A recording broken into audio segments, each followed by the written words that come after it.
Bueno, pues vamos a abarcar un tema por demás interesantísimo, porque las cosas que están escondidas en la Biblia solamente necesitamos nosotros estudiarlas, escudriñarlas, como dijo Jesucristo, escudriñad las Escrituras porque os parece que en ella tenéis la vida eterna. Y no cabe duda que el mundo se encuentra actualmente en el tiempo en el que los profetas hebreos profetizaron hace más de 2500 años, los cuales describieron las naciones que formarían el futuro gobierno del anticristo, y entre todas ellas, de una forma preponderante, de una forma especial, destaca la nación de Turquía. Por ejemplo, la Biblia describe que en los últimos tiempos Israel va a enfrentar una coalición de naciones encabezadas por el anticristo en el capítulo 38 y 39 del libro de Ezequiel. Y es increíble que en estas naciones descritas en el libro de Ezequiel, la mayor parte de ellas está dedicada, como lo vamos a ver un poco más adelante, a la nación de Turquía. Por ejemplo, dicen Ezequiel 38, versículos 5 y 6, las naciones que van a formar parte de esta famosa coalición que se llama del Mediterráneo de las 10 naciones. Y dice así: Persia, Cus y Fud, todos ellos con escudo y yelmo, Gomer y todas sus tropas, la casa de Togarma de los confines del norte y todas sus tropas, muchos pueblos contigo. Así que en esta profecía asombrosa encontramos nosotros que de una forma detallada Turquía es la nación que más se enfatiza, porque de las 8 naciones que se mencionan en Ezequiel 38 del 1 al 6, Turquía es la nación que destaca, vuelvo a enfatizar, y la nación que está de una forma especialmente delineada y detallada por el Espíritu Santo. Por ejemplo, estas 8 naciones que se mencionan son Magog, Mesec, Tubal, Persia, Cus, Fud, Gomer y Togarma. Y de estas 8 naciones, 5 de ellas están localizadas dentro de las fronteras de Turquía, que son Magog, Mesec, Tubal, Gomer y Togarma. El hecho que Turquía tenga el mayor énfasis no puede ser ignorado, porque Dios la ha resaltado a esta nación por alguna razón muy poderosa, como lo vamos a ir desarrollando y descubriendo. Encontramos también, por ejemplo, en el libro del Apocalipsis, capítulo 17, la formación de los 8 imperios que van a resaltar en la historia, a través de toda la historia, y de una forma muy clara se mencionan Egipto en primer lugar, Asiria, Babilonia, Medo-Persia, Grecia y Roma. Aquí tenemos 6 de los imperios más preponderantes que más destacaron desde el principio de la humanidad. Ahora, muy bien, falta el 7º imperio. El 7º imperio, ¿verdad?, va a ser el imperio turco, otomano, musulmán o islámico, para terminar con el 8º imperio, que será el gobierno del anticristo. Pero veamos esto rápidamente en Apocalipsis 17, para que veamos de qué forma resalta la nación de Turquía. Esta visión en el capítulo 17 del Apocalipsis la tiene el apóstol Juan. Cuando un ángel le comienza a mostrar a un sistema, podríamos detallarlo o podríamos resumirlo con estas palabras, un sistema religioso, que va a ser un conglomerado de la mayor parte de las religiones desde el principio de la humanidad, y que a través de toda la historia culmina la Biblia llamándole un misterio: Babilonia, la madre de las rameras y de las abominaciones de toda la tierra. En el versículo 3 dice el apóstol Juan: me llevó en el espíritu al desierto y vi a una mujer sentada sobre una bestia escarlata, llena de nombres de blasfemia, que tenía 7 cabezas y 10 cuernos. Aquí claramente las 7 cabezas, como lo vamos a ver, que el mismo Espíritu Santo nos introduce y nos interpreta, porque la Biblia no es de interpretación privada, como lo escribe el apóstol Pedro en sus cartas, sino que la Biblia se interpreta a sí misma. Así que cuando encontramos en el Apocalipsis ángeles y tronos y cuernos y cabezas, tenemos que buscar en el Antiguo Testamento el simbolismo para que podamos nosotros no desviarnos de trazar bien la palabra de verdad. Entonces esta mujer es vista con 7 cabezas y 10 cuernos. Y dice el versículo 7, Juan, por lo mismo que muchos de ustedes que están en este momento asombrados, ¿qué significará esto? Un monstruo, una bestia, con una mujer sentada arriba de la bestia, con 7 cabezas y 10 cuernos. ¿Qué todo este simbolismo se puede verdaderamente comprender? Claro que sí. Y vemos nosotros en el versículo 7 la ejemplificación de cómo el Espíritu Santo nos quiere guiar siempre a toda la verdad. El ángel me dijo, ¿por qué te asombras? O sea, imaginémonos, como están muchos de ustedes viendo y escuchando esta conferencia, esta serie titulada Turquía, la futura nación del anticristo. Juan se encontraba hace 2000 años en la misma posición que muchos de ustedes, asombrado.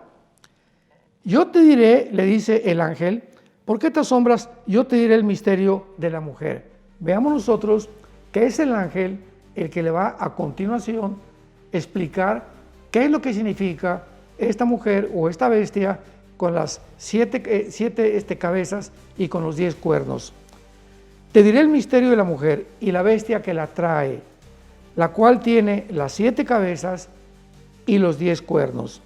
La bestia que has visto era y no es y está para subir del abismo. En otras palabras, esta bestia donde una mujer está montada sobre ella es exactamente el conglomerado de todas las naciones y de los imperios desde el principio de la humanidad que estarán vigentes en el tiempo del fin y que formarán parte del gobierno del anticristo. La bestia que has visto era, o sea, aquí está hablando no de un espíritu humano, porque es muy importante recordar que el anticristo va a ser un ser humano como tú y como yo. Y cuando un ser humano muere, desciende al centro de la tierra en lo que se llama el infierno. Claro que esto es si esta persona o ese ser humano, ¿verdad?, murió en condenación. Pero cuando mueren, cuando los espíritus o los malignos o los demonios o los ángeles caídos son encerrados, tienen otro compartimento también en el mundo subterráneo, en el centro de la tierra, que se llama el abismo. Y claramente vemos en Apocalipsis 11:7 que la bestia que sube del abismo va a ser un principado satánico de los que ocuparon los imperios del pasado, ya sea Egipto, Asiria, Babilonia, Medo-Persia, Grecia o Roma, que va a ocupar, a poseer. El anticristo será como un avatar, va a ser una especie, ¿verdad?, de un ser humano que se va a convertir como en un medium de un espíritu poderoso, que es un ángel caído, que lo va a poseer y le va a influir, le va a infundir poderes sobrenaturales. Entonces, esta bestia, ¿verdad?, es alguien que ya existió y que se encuentra actualmente en el abismo. Era y no es en el tiempo de Juan. Esta bestia o el espíritu o el principado satánico que va a poseer al anticristo en el tiempo de Juan no existía. Por lo que tenemos que eliminar al imperio romano, porque fue el imperio romano el sexto imperio que estaba vigente en el tiempo del apóstol Juan. No era y está para subir del abismo. Muy bien. Este ángel caído que se encuentra encerrado en el abismo va a salir cuando el anticristo nazca. Posiblemente, yo pienso, es mi opinión personal, que el anticristo ya nació, que ya está en el mundo, pero cuando él entre a firmar el tratado de paz con los judíos, otorgándoles a los judíos el derecho que siempre han tenido, pero que ahorita está completamente anulado, porque construyeron una mezquita, la mezquita famosa, la cúpula de la roca, exactamente encima donde quedó enterrado el templo judío, cuando en el año 70 después de Cristo, el general romano Tito vino a Jerusalén y no dejó piedra sobre piedra. Entonces, desde el año 70 hasta nuestros días, el templo está debajo de la mezquita de Omar o de la cúpula de la roca, esa cúpula dorada que se ve en todas las fotografías de Israel. Debajo se encuentra el templo. Y esta es la razón por la cual los judíos no pueden construir otro templo, porque tiene que ser en el lugar donde se encuentra la mezquita musulmana en la actualidad. Imaginémonos si ellos se atrevieran a derribar esa mezquita, o si el gobierno de Israel se atreviera a derribar esa mezquita, o que una guerra tal vez la derribara, que sería una posibilidad. Si no fuera de esta manera, casi 2.000 millones de musulmanes se vendrían en una guerra en contra de la nación de Israel. Entonces es una imposibilidad ahorita que nadie pueda derribar esa mezquita, porque repito, sería el final de Israel, y bíblicamente ese no va a ser el final de Israel. Será el anticristo, repito, el que les va a proporcionar el derecho de poder reconstruirla, porque el anticristo va a representar a ese Mesías que el Islam está esperando con el nombre de el Mahdi, que significa el guía, el protector o el maestro o el Mesías también. Es otro de los calificativos que le otorgan a este onceavo o doceavo imán, que es el descendiente de Mahoma, de acuerdo a la tradición de la cultura islámica. Muy bien, entonces dice la Biblia, e ir a la perdición, y los moradores de la tierra, aquellos cuyos nombres no están escritos en la fundación del mundo, en el libro de la vida, se asombrarán viendo la bestia que era, que no es y que será. Muy bien, veamos ahora la interpretación. Esto para la mente que tenga sabiduría. Las 7 cabezas, escuchemos y pongamos mucha atención. Las 7 cabezas son 7 montes sobre los cuales se sienta la mujer. Vemos que es vista la mujer montada sobre la bestia. Entonces, estas 7 cabezas están sobre la bestia, y el sistema religioso nos habla que al estar montada sobre la bestia, que la mujer representa, o la ramera, el sistema religioso final de la humanidad, este sistema ha estado vigente porque está sobre las 7 cabezas, que son los 7 imperios de toda la historia de la humanidad. Es un sistema, ¿verdad? Es un sincretismo de una religión mezclada con la brujería, porque desde el principio de la humanidad la brujería ha predominado en todos los imperios que han surgido a través de la historia.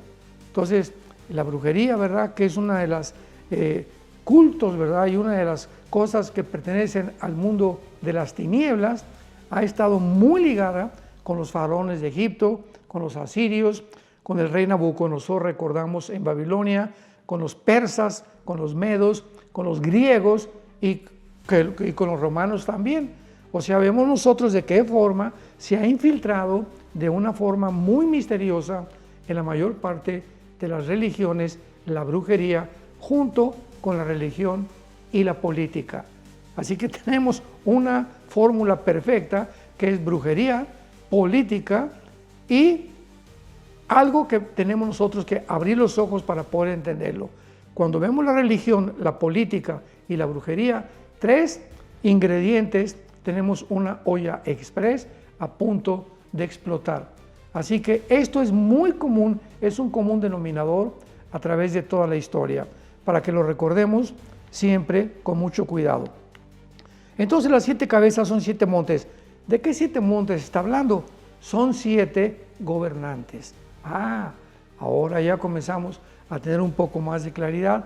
Las 7 cabezas son 7 reyes o 7 gobernantes o 7 imperios que han prevalecido desde el principio de la humanidad.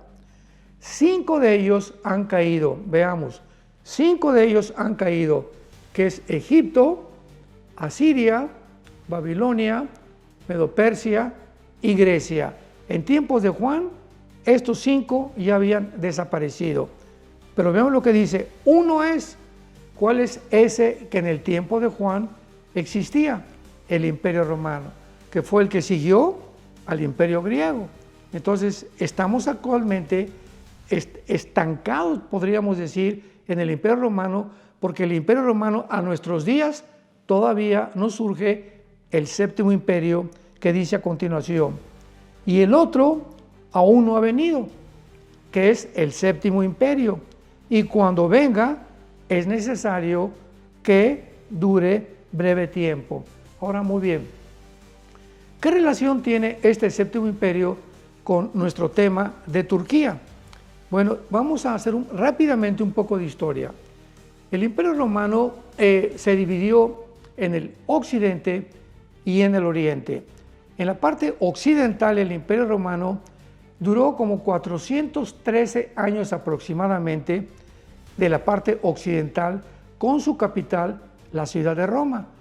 Pero el Imperio Romano Oriental, que también se llamó el Imperio Bizantino, duró un poco más de 1000 años, casi 1100 años, hasta que finalmente se estableció en la ciudad de Constantinopla, que actualmente es la ciudad de Estambul, en Turquía. Entonces el Imperio Romano terminó en Turquía, terminó en Estambul. Vino el Imperio Otomano Turco y derrotó al emperador Constantino, que se encontraba en ese tiempo ahí en Estambul o en Constantinopla, y desde entonces el Imperio Romano pues ya no ha podido, ¿verdad?, levantarse. Entonces la pregunta que tenemos nosotros es, ¿quién derrotó al Imperio Bizantino o finalmente al Imperio Romano? Pues el Imperio Otomano Turco. Ahora, muy bien, el Imperio Otomano Turco duró aproximadamente como 500 años y fue hasta después de la Primera Guerra Mundial que el Imperio Otomano Turco fue vencido por los ingleses. Y en 1917 vino una revolución en Rusia que se llamó la bolchevique, se estableció el comunismo, los ingleses derrotan al Imperio Otomano Turco, los ingleses derrotan a los árabes y los ingleses toman posesión de todo el territorio del Medio Oriente hasta 1945, ¿verdad?, que terminó la Segunda Guerra Mundial, para que posteriormente, 3 años después, en el 48, se fundara la nación de Israel. Entonces, este Imperio Otomano Turco, que fue vencido a principios del siglo XX por los ingleses, va a ser el imperio que va a faltar y del cual el anticristo va a usar, porque el anticristo tiene que ser musulmán. Así que ahorita tenemos 2.000 millones de musulmanes en el mundo, 2.000 millones de musulmanes. Por ejemplo, en Europa, ya casi en Inglaterra, si tú vas a Inglaterra, no hay ya iglesias católicas, muy pocas iglesias evangélicas. El 90% de las iglesias que eran cristianas en Inglaterra están convertidas en mezquitas actualmente. Casi el 85 o 90% de las ciudades de Inglaterra están gobernadas por alcaldes musulmanes. Tenemos casi el mismo problema en Francia y en Alemania, de toda la migración de musulmanes que invadieron Europa, que siguen llegando a Europa, y además el aspecto demográfico, que es importantísimo. Por ejemplo, pues en Europa es una población de viejitos, porque ya casi no se reproducen, y por cada europeo que nace, nacen 6 musulmanes. O sea que en 5 o 10 años, ¿verdad?, Europa va a ser un continente completamente dominado, completamente sujetado, ¿verdad?, por el Islam. Así que todo esto está cayendo de una forma, todas las piezas de rompecabezas, estamos viendo cómo se forman delante de nuestros ojos y de qué forma el Islam está avanzando en el mundo a pasos agigantados. Aquí en Nueva York, ¿verdad?, en Estados Unidos, el alcalde de Nueva York es musulmán. Y así podríamos seguir viendo de qué forma la Biblia nos muestra claramente que las naciones que van a formar el futuro gobierno del anticristo, la que más destaca entre ellas son 3 principalmente, que son Turquía, Irán y Siria, para que lo tengas tú muy en cuenta en tus estudios escatológicos de la Biblia. Turquía, Irán y Siria son las 3 naciones principales que van a estar adheridas, ¿verdad?, del lado derecho y como el brazo izquierdo y el brazo derecho del anticristo en el gobierno futuro de la Confederación del Mediterráneo. Entonces vemos de qué forma claramente aquí en el Apocalipsis se nos muestra y se confirma el liderazgo de Turquía en la Biblia. Ahora bien, vayamos a Daniel 9, capítulo 9, versículo 26. Y veamos ahora nosotros a continuación de qué forma se confirma también en tercer lugar, porque estamos viendo evidencias, pruebas bíblicas de que Turquía es la nación preponderante junto con Siria y con Irán en el futuro gobierno del anticristo. Dice Daniel 9, 26. Después de las 62 semanas, este pasaje en Daniel 9 lo pongo en contexto para muchos de ustedes que no lo han estudiado. Es una profecía que se llama las 70 semanas de la profecía de Daniel, donde un ángel, Gabriel, se le aparece a Daniel. Daniel estaba muy preocupado porque ya la cautividad babilónica estaba a punto de terminar, ya iban a regresar los judíos a Israel, y Daniel estaba preguntándole a Dios: oye, Señor, pero ¿qué del reino que nos has prometido? Ya 70 años el pueblo ahí, primero con los babilonios, después con los asirios, 100 años después los asirios vinieron y también se llevaron cautivas a las últimas 2 tribus de Israel. Entonces vemos nosotros de qué forma era importante que Daniel supiera qué es lo que iba a suceder con su nación, con el templo y principalmente con la ciudad de Jerusalén. Se le aparece un ángel y entonces le dice a Daniel: Daniel, hay un decreto establecido por el cielo.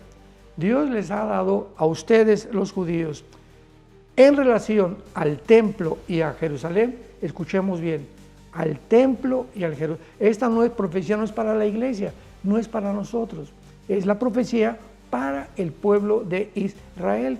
Y lo dice claramente en el versículo 24, 70 semanas están determinadas sobre tu pueblo, o sea, sobre los judíos y sobre la santa ciudad, que es Jerusalén. O sea, es una profecía que tenemos, no nos podemos salir de la profecía y aplicar nada de lo que se aplica a Israel para la iglesia. Entonces ahí le comienza a decir el ángel a Daniel que cuando se diera la orden para reconstruir el templo en aquellos tiempos, hasta la venida del Mesías, que todavía el Mesías no había aparecido, Jesucristo, habría 483 años, o sea, 69 semanas, porque los judíos tenían semanas de días y semanas de años. Entonces 70 semanas son 7 por 7, 49, son 490 años. Entonces, de la construcción del templo a la venida y la aparición de Jesús, habría 483 años que se cumplieron matemática y cronológicamente exactos.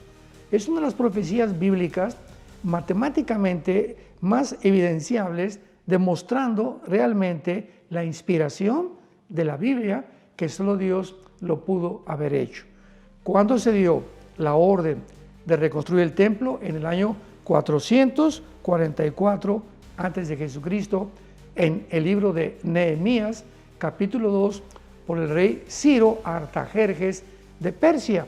Él fue el que le dijo a Nehemías era un copero del rey, que le daba permiso de ir a reconstruir la ciudad. Muy bien. Entonces, lo que nos atañe en este momento es el versículo 26.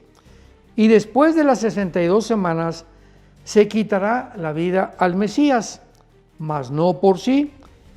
Y aquí está la clave de lo que queremos demostrar. Dice así: y el pueblo, o sea, se profetiza que vendría un pueblo de un príncipe que ha de venir y destruirá la ciudad y el santuario. Aquí se está profetizando la destrucción de Jerusalén que Cristo anunció en Mateo 24, en su discurso del Monte de los Olivos, cuando en el año 70 después de Jesús vino el general romano Tito y no dejó piedra sobre piedra.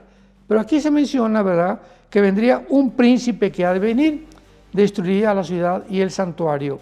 Ahora, muy bien, aquí claramente se nos aclara, ¿verdad?, que este príncipe, ¿verdad?, es el anticristo, un príncipe que ha de venir, destruirá la ciudad y el santuario.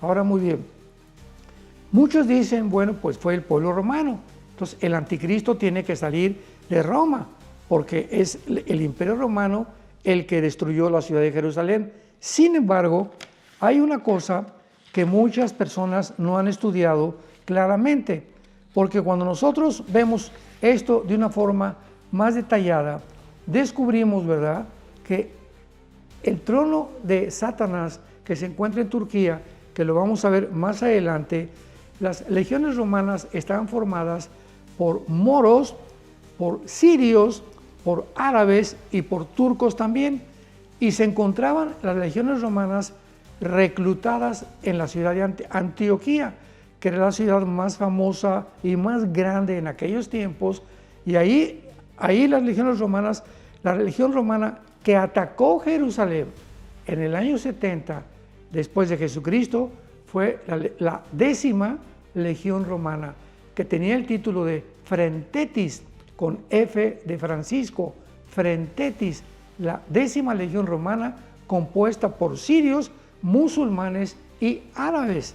Entonces vemos que el pueblo que iba a venir, que destruirá la ciudad y el santuario, eran exactamente las personas que estaban siendo invadidas o que invadieron y que venían de Turquía, de Siria y de Irak.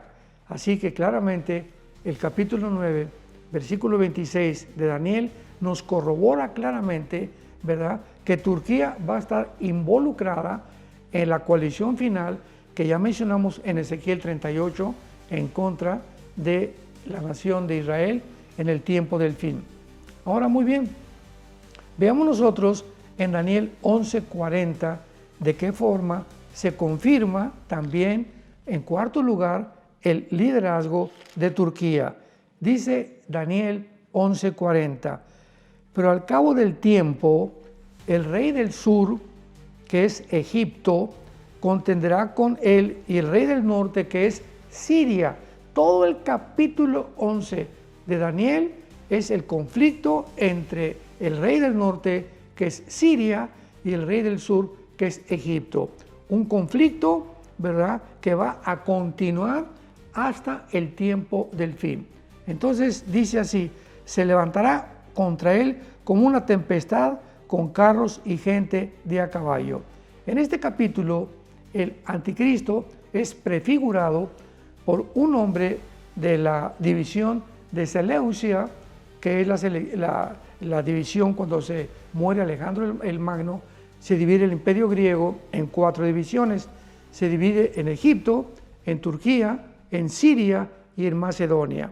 Entonces, el área de Seleucia es el área donde estaba Siria, donde estaba Irak y donde estaba Turquía principalmente, que es el área donde va a surgir el anticristo, de acuerdo también al capítulo 8 del libro de Daniel, pero eso ya lo hemos visto y lo hemos cubierto bastante de una forma extensiva, no nos vamos a detener en eso.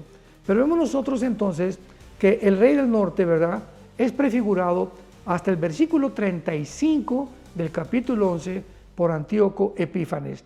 Pero ya el versículo 36 al 45 del capítulo 11 de Daniel, ya encontramos que de repente salta al escenario otro personaje llamado el Anticristo. Vemos nosotros que Antíoco fue, otra vez repito, el gobernante de la división de Seleucia del imperio griego a la muerte de Alejandro. Este imperio, en conclusión, cubría Siria, Turquía, Líbano, Irak, Armenia, Afganistán y Pakistán. Y todas estas naciones, sin ninguna excepción, van a formar parte también del imperio del Anticristo. Vemos nosotros también, ¿verdad?, que podemos esperar entonces al Anticristo surgir de alguna de estas regiones. Pero ya de una forma más específica, la Biblia nos muestra claramente que el Anticristo surge de entre Siria, Irak y el Líbano, que vuelvo a repetir, es la división Seleucia, donde Antíoco Epífanes es un reflejo del Anticristo, o más bien al revés. El Anticristo es un reflejo de Antíoco Epífanes, que fue el que quiso destruir Jerusalén, y la familia de los macabeos celebraron la fiesta de la Hanukkah cuando derrotaron a Antíoco Epífanes, que era griego también. Entonces, ¿de qué forma tan clara vemos nosotros cómo estas evidencias nos muestran que Turquía resalta por todos lados? Donde nos metemos en la Biblia a investigar y a poder estudiar, Turquía aparece en la mayor parte de las profecías relacionadas con el Anticristo. Y en penúltimo lugar, vamos a dejar este estudio para la segunda parte. Veamos nosotros de una forma ya más clara de qué forma se evidencia en el libro de Isaías que el Anticristo va a surgir, como lo acabo de mencionar, de la región de Siria, y se le menciona precisamente al Anticristo con el nombre de el Asirio. Entonces, más de 5 veces se menciona en el Antiguo Testamento al Anticristo con el nombre de el Asirio. Isaías capítulo 10, versículo 5. Oh Asiria, así comienza el contexto. Vara y báculo de mi furor, de su mano he puesto mira. Dios está mencionando a Asiria como el instrumento con el cual iba, o sea, la nación de Siria, Dios la iba a usar para castigar a la nación de Israel. Siempre Dios ha usado las naciones alrededor de Israel para poder castigar a Israel cada vez que Israel se desbalagaba y se entregaba a adorar a dioses falsos. La mandaré contra una nación pérfida, que es Israel, y sobre el pueblo de mi ira le enviaré. Aquí ya dice de una forma muy clara Dios que es el pueblo suyo, el pueblo donde va a descargar su enojo por la forma como Israel estaba comportándose. Y ahora dice en el versículo 12, nos saltamos todo ese pasaje, te recomiendo que lo leas en tu casa, del 5 al 12, pero el 12 es el que nos interesa. Acontecerá, con mucho cuidado leamos esto, que después que el Señor haya acabado toda su obra, cuando Dios haya acabado toda su obra en el monte de Dios, de Sión y en Jerusalén, castigará el fruto de la soberbia del corazón del rey de Asiria. Esto no ha sucedido. Esto, ¿verdad?, tiene que acontecer, porque Dios no ha acabado, es lógico, con Jerusalén ni con Israel. ¿Cuándo Dios va a acabar con Israel? En el tiempo de la gran tribulación. Cuando Jesucristo ya regrese, lo reconozcan, Apocalipsis 1:7, y mirarán al que traspasaron. Zacarías capítulo 12, versículos 2 y 3, Jerusalén será rodeada de ejércitos. En Zacarías capítulo 14, vendrá Jesucristo y pondrá sus pies en el monte de los olivos, e Israel se convertirá y aceptará a Yeshua, al Señor Jesús, como su Mesías y como su Salvador. Entonces, Aquí está hablando el profeta Isaías hace 2700 años, que cuando Dios acabe, va a acabar también con el rey de Asiria. ¿Quién será el rey de Asiria? Ni más ni menos que el anticristo. Pero veamos otros pasajes también relacionados en el el versículo 24, del mismo el capítulo 10 de Isaías. Dice el versículo 24, Isaías 10, 24. Por tanto, el Señor Jehová de los ejércitos dice así: pueblo mío, le está hablando a Israel, morador de Sión, no temas de Asiria, con vara te herirá, y contra ti alzará su palo a la manera de Egipto. Versículo 27, acontecerá en aquel tiempo, está hablando del tiempo final de la gran tribulación, que su carga será quitada de su hombro y su yugo de cerviz, y el yugo se pudrirá a causa de la unción. O sea, ese yugo que Israel había estado teniendo por la maldición que cayó sobre ellos cuando Jesucristo dijo que en el momento en el que le habían rechazado, iban a convertirse cuando dijeran Baruch Hashem Adonai Eloheinu, que en hebreo significa bendito el que viene en el nombre del Señor. Cuando ustedes digan bendito el que viene, Jesucristo profetizó en Lucas, entonces me reconocerán como el Mesías. Esto es lo que significa el versículo 27, el yugo se pudrirá a causa de la unción. ¿Quién es la unción? La presencia de Jesucristo, el Hijo de Dios. Y veamos en último lugar, en el libro de Miqueas, porque es impresionante cómo podemos ver tantos versículos para poder respaldarnos con la Biblia, demostrar, evidenciar que el anticristo surgirá de la zona de Asiria, Babilonia, Líbano, que en el Antiguo Testamento era la antigua Babilonia, o sea, la tierra,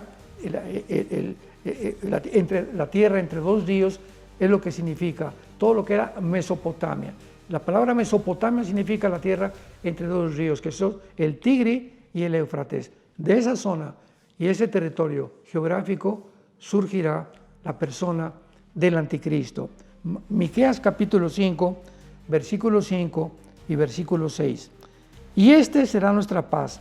Aquí está hablando del futuro cuando Jesucristo traiga la paz a la nación de Israel. Cuando el asirio viniere a nuestra tierra y cuando hollare nuestros palacios, entonces levantaremos contra él 7 pastores y 8 hombres principales. Devastarán la tierra de Asiria a espada y con sus espadas la tierra de Nimrod. ¿Cuál es la tierra de Nimrod? Pues Asiria e Irak, que es Babilonia en el Antiguo Testamento. En el capítulo 10 del Génesis vemos que este hombre Nimrod, que se levantó y construyó la primera Babilonia, fue el que dirigió la construcción de la Torre de Babel. Nimrod se considera el primer rebelde en la historia que dirigió la primera rebelión masiva en contra de Dios. La tierra y nos librará otra vez del asirio, cuando viniere contra nuestra tierra y hollare nuestros confines. Cuando venga el anticristo, que es el asirio, como se le llama, en contra de Israel, será derrotado en Israel cuando Jesucristo baje con todos nosotros a establecer su reino milenial. Vamos a continuar con este estudio tan interesante. En la segunda parte, no te lo vayas a perder. Y mientras tanto, recordemos que hemos llegado finalmente a la última generación. Los días los tenemos contados. Es el tiempo de acercarnos a Dios, es el tiempo de estar cerca de Dios, cerca de la Biblia, estudiar la Biblia, memorizarla, meditarla de día y de noche, que corra en nuestra sangre, ¿verdad? Sangre biblina, en lugar de cualquier otra cosa, y que podamos estar llenos completamente del conocimiento de la palabra de Dios, para que en el día de Jesucristo no seamos avergonzados y seamos encontrados irreprensibles en santidad, espíritu, alma y cuerpo en su segunda venida. Que Dios te bendiga.